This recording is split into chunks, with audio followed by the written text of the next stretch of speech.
अस्सलाम वालेकुम, welcome to another tutorial of DAA। आज की वीडियो का टॉपिक है 0-1 नैपसैक प्रॉब्लम। तो 0-1 नैपसैक प्रॉब्लम में ये होता है कि जो ऑब्जेक्ट्स हैं वो डिविजिबल नहीं होते। या तो हमें ऑब्जेक्ट पिक करना होता है या हमें छोड़ देना होता है। जैसे इस क्वेश्चन में हमने जो है जब ये दो ऑब्जेक्ट्स हमने अपने नैपसैक में डाल लिए थे और लास्ट में हमारे पास जो स्टोरेज बची थी वो 5 थी, लेकिन वेट 20 था। ठीक है, तो हमने इसको 25 पे 20 को डिवाइड करके जितना वेट हम इसके अंदर जो है स्टोर कर सकते थे उतना हमने कर लिया, बाकी छोड़ दिया। लेकिन 0-1 नैपसैक प्रॉब्लम में ऐसा नहीं हो सकता। 0-1 नैपसैक प्रॉब्लम में ऐसा है कि अगर आपके पास उतने वेट का कोई ऑब्जेक्ट पड़ा है जितनी आपका जो है कैपेसिटी फ्री है, तो आप उसमें ऑब्जेक्ट डाल सकते हो, वरना आप छोड़ दोगे।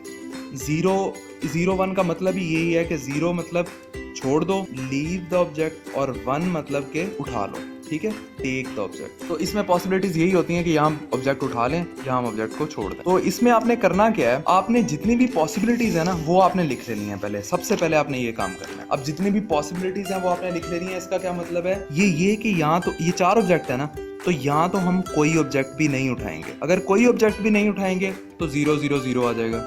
मतलब ये भी नहीं उठाया, पहला भी नहीं उठाया, दूसरा भी नहीं उठाया, तीसरा भी नहीं उठाया। यहाँ पे मैं लिख लेता हूँ OBJ1, OBJ2, OBJ3, OBJ4। ठीक है, या तो हमने चारों में से कोई भी नहीं उठाया, या हमने पहले 3 छोड़ दिए और चौथा उठा लिया, या हमने पहले 2 छोड़ दिए और आखिरी 2 उठा लिए, या हमने पहला छोड़ दिया और बाकी के 3 उठा लिए।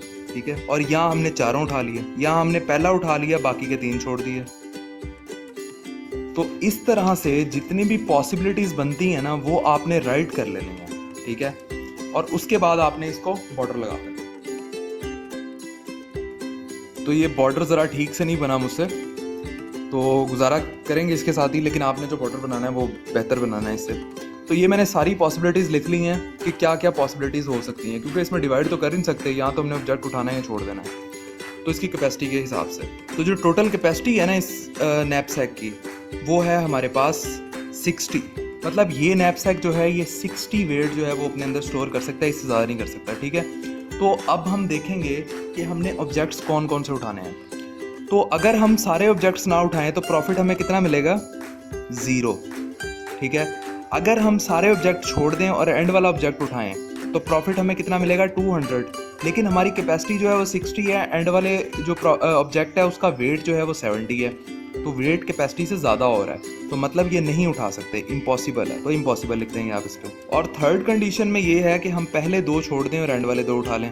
एंड वाले 2 कैसे उठा सकते, क्योंकि 4 का तो वेट ही ज़्यादा है, उसकी कैपेसिटी से ही ओवर है वेट, तो यहाँ पे भी इम्पॉसिबल हो जाएगा। और अगर हम पहला छोड़ दें एंड वाले 3 उठा लें तो ये भी इम्पॉसिबल हो जाएगा, जाहिर सी बात है। और अगर हम सारे उठा लें तो ये भी नामुमकिन है, तो इसके आगे भी मैं यहाँ पे इम्पॉसिबल लिख दूंगा। अब अगर हम पहला ऑब्जेक्ट उठा लें और बाकी छोड़ दें, पहले ऑब्जेक्ट का हमारे पास जो प्रॉफिट है वो 70 है और वेट है 20, तो प्रॉफिट हमें कितना मिलेगा, 70। ठीक है, 70 हमें प्रॉफिट मिल गया, और जो हमारे पास कैपेसिटी थी उसमें सिर्फ 20 स्टोरेज जो है वो यूज़ हुआ है, बाकी हमारे पास 40 अभी तक फ्री है। और नेक्स्ट कंडीशन ये है कि अगर हम पहले 2 उठा लें और एंड वाले 2 छोड़ दें, तो पहले का जो वेट है हमारे पास वो 20 है और दूसरे का वेट है 30। टोटल वेट हमारे पास 50 यूज़ होगा और हमारे पास जो प्रॉफिट मिलेगा वो 150 मिलेगा। और नेक्स्ट कंडीशन में हमारे पास ये है कि अगर हम पहले 3 उठा लें और एंड वाला छोड़ दें, तो पहले 3 का जो वेट है 20 + 30 50 हो गया, 50 + 40 = 90। 60 से ज़्यादा है, तो यहाँ पे भी बात जो है वो इम्पॉसिबल हो जाएगी। अगर हम पहला छोड़ दें, दूसरा उठा लें, तीसरा छोड़ दें, चौथा उठा लें, तो चौथे का वेट आपको पता है ज़्यादा है, 70 है, तो ये भी इम्पॉसिबल हो जाएगा। अगर हम पहले 2 उठा लें, तीसरा छोड़ दें और चौथा उठा लें, ये भी इम्पॉसिबल हो जाएगा। अगर हम पहला उठा लें, दरमियान वाले 2 छोड़ दें, एंड वाला उठा लें, तो ये भी ज़ाहिरी बात है इम्पॉसिबल है। और अगर हम पहला छोड़ दें, दूसरा और तीसरा उठा लें और चौथा भी छोड़ दें, तो दूसरे का वेट कितना है, 30, तीसरे का वेट कितना है, 40। 30 + 40 70 हो जाएगा, और 70 जो है 60 से ग्रेटर है, इसकी टोटल कैपेसिटी से ओवर जा रहा है, तो ये भी नहीं कर सकते, ये भी इम्पॉसिबल है। पहला उठा लें, दूसरा छोड़ दें, तीसरा उठा लें, चौथा उठा लें, तो ये भी ज़ाहिरी सी बात है कि इम्पॉसिबल है। ठीक है, तो अब देखें हमारे पास जो प्रॉफिट आए हैं, पहले 0 आया है, फिर 70 आया और 150 आया, तो इसमें ग्रेटर कौन सा है, 150 है ना, तो मीन्स के जो मैक्सिमम प्रॉफिट हमें मिल रहा है इसमें वो = 150 है।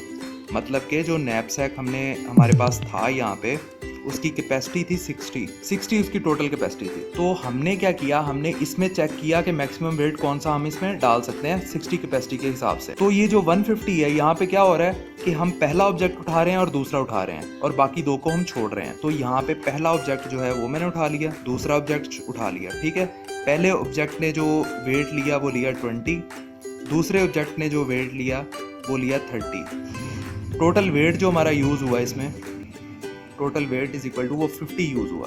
10 वेट जो है वो हमारा खाली रह गया बैग में, ठीक है। और प्रॉफिट हमें मिला टोटल इसमें 150 हमें मैक्सिमम प्रॉफिट मिला इसमें, ठीक है। अब अगर ये दूसरी ग्रेडी अप्रोच वाली प्रॉब्लम होती तो हम क्या करते, हम जो हमारे पास वेट बच गया उसको डिवाइड करके ये 10 जगह भर लेते।